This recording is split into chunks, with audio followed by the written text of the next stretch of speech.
Kenapa nabi-nabi yang lainnya itu beragama macam-macam dengan sebutan yang lain-lain? Kok hanya Nabi Muhammad yang bisa bertemu dengan Allah dan untuk melaksanakan sholat? Kenapa? Dan harus melakukan agama Islam?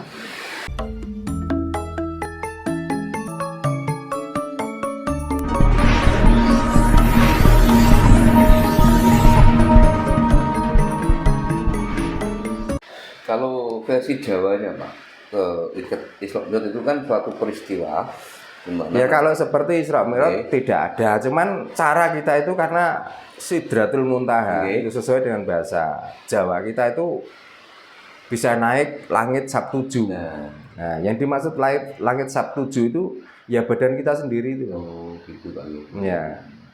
Jadi satu kaki kita. Ya, yang kedua perut kita. Yang ketiga dada kita. Yang keempat mulut kita. Yang kelima hidung kita. Yang keenam mata kita.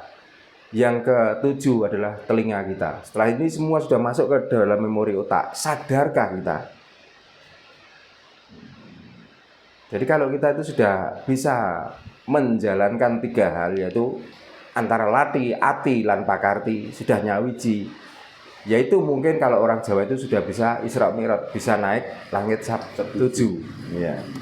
Nah dari Masjidil Haram ke Masjidil Aqsa, di saat orang itu sudah melakukan buruk atau jelek dan dia bisa merubah dengan kebaikan, yaitu yang mungkin dinamakan Isra atau perjalanan hidup ini.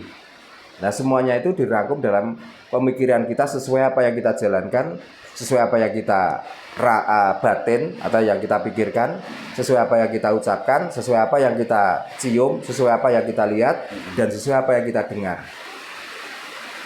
Nah itulah yang mungkin baru dinamakan kita bisa naik ke Sidratul Muntaha. Karena pertanyaannya gini, setelah naik ke Sidratul Muntaha, apakah pernah ada cerita bahwa Nabi itu bertemu langsung dengan Tuhan? Di mana hadisnya dan di mana Al-Qur'annya bahwa waktu itu Nabi bertemu langsung dengan Tuhan? Karena digambarkan waktu itu Nabi itu mendapatkan perintah sholat 50 waktu. Betul.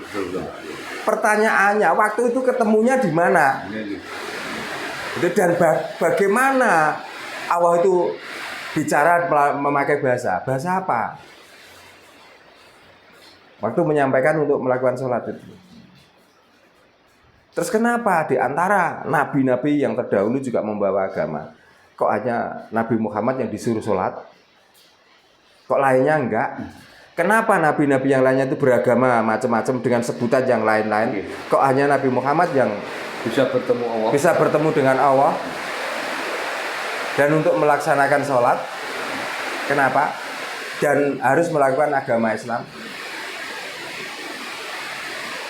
Kan ini yang perlu dipertanyakan. Terkait perintah sholat juga Pak. Awalnya kan 50. Ya. Kan sesuatu yang tidak logis Pak. Nah ya, wong perintah Tuhan yang memerintah kok ditawar. Ditawar sampai 5. Iya. Kan apakah iya gitu loh?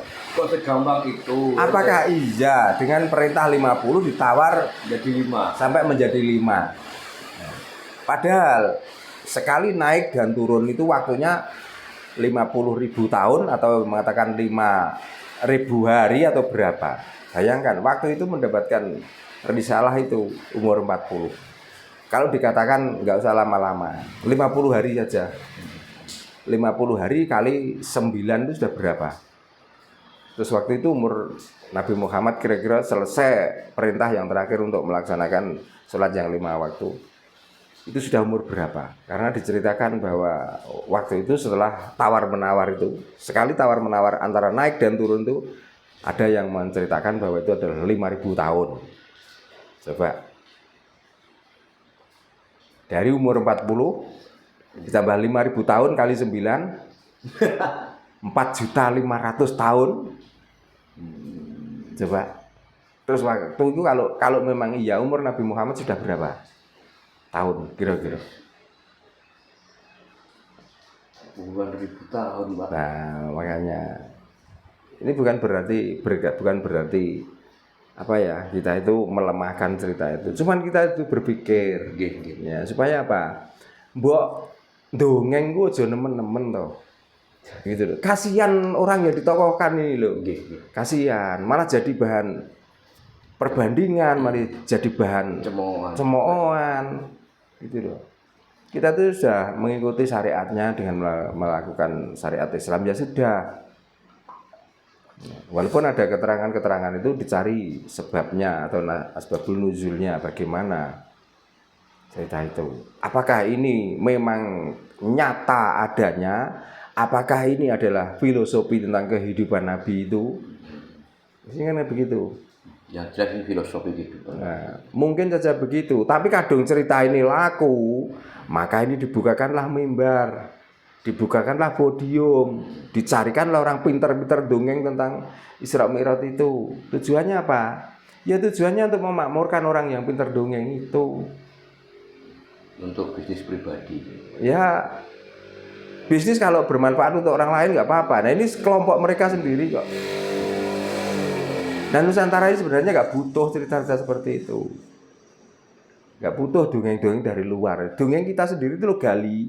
Makanya kiai Nusantara yang sudah terlanjur menjadi maklar dongeng-dongeng dari luar, sadarlah. Galilah sejarah kita sendiri. Karena tokoh-tokoh kita itu juga tokoh panutan yang sangat luar biasa. Karena Islam bisa berkembang seperti ini juga hasil karya dari tokoh-tokoh nasional itu. Seandainya nggak ada tokoh-tokoh nasional, nggak bisa menyingkirkan Belanda dari Nusantara. Nggak mungkin agama ini bisa berkembang di sini. Jadi dibanding para tokoh-tokoh yang fiktif itu dengan tokoh-tokoh yang nyata sampai gugur bersimbah darah di Nusantara, itu besar tokoh-tokoh kita nasional sendiri sebenarnya. Fakta. Bahkan dinikmati anak cucu ini bukan tokoh-tokoh fiktif dari luar itu yang berjuang di sini. Makanya kalau ada orang datang ke sini mengaku-ngaku keturunan ini, keturunan itu dan bisa memerdekakan Nusantara dan lain sebagainya, itu adalah perampok-perampok Nusantara gitu. Makanya kita itu nggak mestinya ya kalau nunggu uluran tangan dari pemerintah atau pemerintah itu bergerak kesuwen rasanya. Ayo kita bersatu, tumpas orang-orang seperti itu, singkirkan dari Nusantara ini. Takutnya apa? Meracuni anak cucu kita nih loh nanti. Ini bahaya sekali ini. Anak-anak mulai balita ya sampai sudah mulai dijejeli atau dicekoki cerita-cerita itu. Akhirnya sedikit pun tidak ada anak cucu kita itu yang umur-umur balita itu yang paham dengan sejarah wali-wali yang ada di Nusantara atau pejuang-pejuang yang ada di Nusantara. Yang dikenal itu adalah tokoh fiktif yang selama ini yang menceritakan pun tidak pernah bertemu dan tidak jelas ceritanya. Pak, ini ada tulisan kemarin saya itu baca dari Albert Einstein, Pak, bahwa sains tanpa agama itu pincang, agama tanpa sains itu buta. Pak Darno sepakat nggak? Kalau sains tanpa agama pincang, agama tanpa sains buta. Nah, kalau saya malah setuju agama tanpa sains buta. Karena apa yang kita percaya kalau kita nggak bisa menunjukkan buktinya? Betul Pak. Gitu. Jadi kalau ilmu yang tanpa agama itu pincang. Berarti Pak Darno nggak sepakat gitu? Nggak sepakat. Ya, sangat tidak sepakat. Orang yang beragama itu melalui ilmu kok. Betul. Jadi entah itu ilmu bener atau ilmu blidui atau ilmu bujui, itu ilmu kok. Makanya mencari ilmu terus bagaimana orang Nusantara ini bisa dibohongi terus-menerus. Makanya ada perkumpulan para ilmuwan pembohong itu akhirnya. Gitu.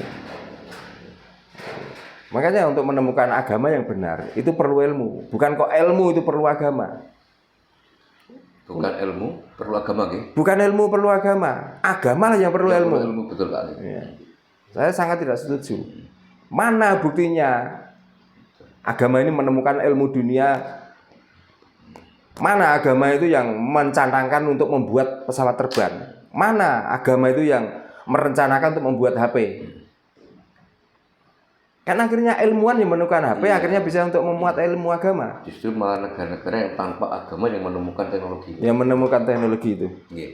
Makanya kok orang mengatakan ilmu tanpa agama itu pincang. Ya yang ngomong itu orang pincang sebenarnya. Nah, orang waras nggak mungkin. Iya. Ya kan sudah terbukti loh Pak Darno ini ya. Nah, ini buktinya nyata kok. Yang tanpa agama, buktinya teknologinya kan canggih-canggih. Justru agama itu mestinya menganut ilmu. Jangan kok ilmu disuruh ngikuti agama, rusak nanti akhirnya. Kalau ilmu itu suruh mengikuti agama, contohnya kalau ada orang mencuri sapi, sesuai dengan ilmu agama atau sesuai dengan agama, orang itu disuruh sabar. Memang itu sudah dikehendaki Tuhan. Nanti akan kamu diganti. Itu kalau sesuai dengan agama, tapi sesuai dengan ilmu. Karena mencuri dan dia merugikan orang lain, ya harus dicari sampai ketemu. Supaya apa? Barang yang dicuri itu bisa kembali. Itu sesuai dengan ilmu. Kalau agama kita disuruh sabar ya, kalau gitu ya nggak perlu ada aturan. Gitu loh. Nah kita sudah punya Tuhan. Nah kenapa barang kita dicuri kok Tuhan tidak mau bertanggung jawab? Karena Tuhan ini sudah disembah. Tuhan ini sudah diakui keesaannya. Kenapa mempunyai makhluk yang barangnya dicuri oleh maling, kok Tuhannya tidak berbuat apa-apa? Tadi Pak Jarod tidak sepakat bahwa sains tanpa agama itu pincang. Bisa dicontohkan Pak? Gimana? Bisa dicontohkan. Kok nggak sepakatnya kenapa? Gak sepakat itu karena hukum-hukum agama ini selalu melemahkan kita. Jelas. Ya itu tadi seperti ya kalau ada orang nyuri, kok kita tuh lapornya orang yang beragama, kita disuruh sabar. Memang itu sudah kehendaknya. Nanti akan digantikan oleh Tuhan. Terus bagaimana kita? Mau melapor kemana lagi? Tapi kalau sains, karena ini nyata, ini ada barangnya yang dicuri orang, maka dicarilah orang yang mencuri ini sampai ketemu. Maka kita melibatkan polisi, melibatkan aparat desa, dan lain sebagainya. Kecuali kalau barang itu sudah benar-benar tidak ketemu, baru kita nyerah. Lah kita belum mencari kok sudah suruh nyerah. Coba. Sudah pasrah ya Pak. Sudah pasrah dan kita percaya bahwa nanti akan diganti lagi. Mana buktinya? Barang yang sudah dicuri oleh pencuri lalu dikembalikan sama Tuhan. Apakah ada? Kalaupun ada itu nunggu nanti melalui tanam jagung atau apa tuh jagungnya bagus. Tapi kan itu juga hasil kita sendiri. Dengan perawatan yang luar biasa. Karena apa? Sapi saya habis dicuri orang. Ini kalau saya nggak benar-benar merawat ini dengan baik, saya nggak bisa beli sapi lagi. Kan juga hasil jerih payah kita sendiri.